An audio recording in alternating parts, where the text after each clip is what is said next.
doesn't seem like Washington, the government, the executive branch, it's been able to do anything from the last 5-10 years on that regard. There were several things that came up today, and of course, Mario being an appropriator can direct funding or cut funding in certain ways to change behavior. I think we should be looking at sanctions, additional sanctions, because Cuba is not just working for Cuba; they're working for Russia in violation of the sanctions we put on Russia, and they're also working with China, as we know, in Iran. I also think that we should be looking at forms of communication to get inside the island. As you know, we have a Starlink system that can be, we put that in Ukraine. Cuba's more hostile. VPN devices on the phone. We're using some of that in adversarial nations like Iran.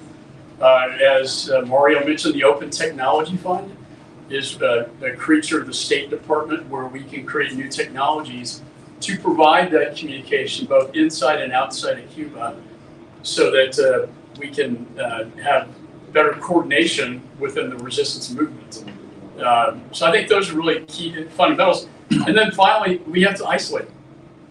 We can't go on this myth that somehow this is not a national security threat. They need to be isolated, the regime, so that eventually it will fall and the people can take over. Beyond that, I wouldn't want to get into more sensitive classified issues. We do have a member of the Armed Services Committee and House Intelligence here if you would like to get in trouble by classified information. He doesn't like those orange jumpsuits. Chairman, Yes. when you and Senator Menendez talked with Director Borg, he mentioned 2 Russian new spy stations in Cuba, not just Chinese bases, not 1, 3 bases at least. He mentioned Russian. So, the Russians have been in Cuba. But new spy station. But the spy station, so I would take you back to the fall of Afghanistan. Putin, we saw the Russian Federation moving to Ukraine by satellite imagery. It was very clear, the cause and effect. What else happened then was the unholy alliance between Chairman Xi and Putin at the Beijing Olympics. And of course, Chairman Xi has made his trip to Moscow and pledged his unlimited partnership with Putin. So while they have been allied in the past, we are seeing now the alliance has never been stronger between these 2 adversarial powers in this great power competition we find ourselves in. And so that is what has changed. So when we talk about spy stations, the idea that the Russians were working with the Chinese to build a spy station is not out of the realm of possibility. In fact, I would say it's very much within the realm of possibility. Thank you, sir. Thanks.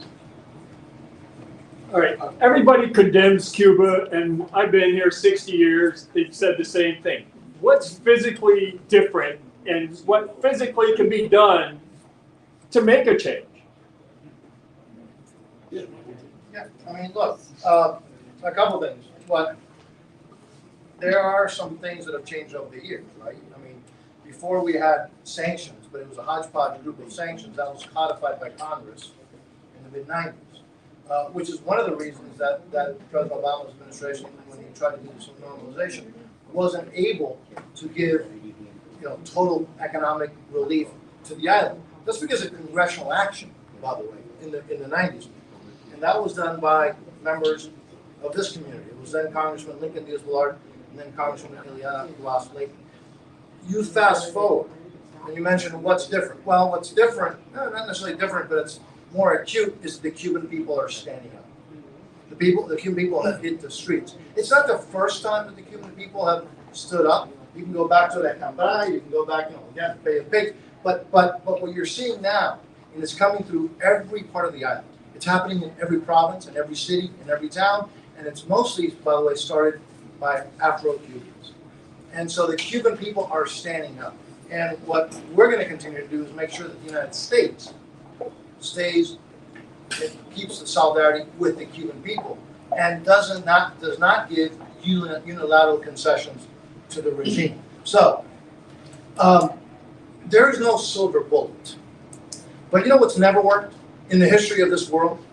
What's never worked is giving legitimacy and funding to a regime, to a dictatorship, That's never worked in getting rid of dictatorship. The only thing that has actually helped, and the only thing that's actually worked throughout human history, is pressure, is economic, diplomatic pressure, and solidarity with those who are struggling.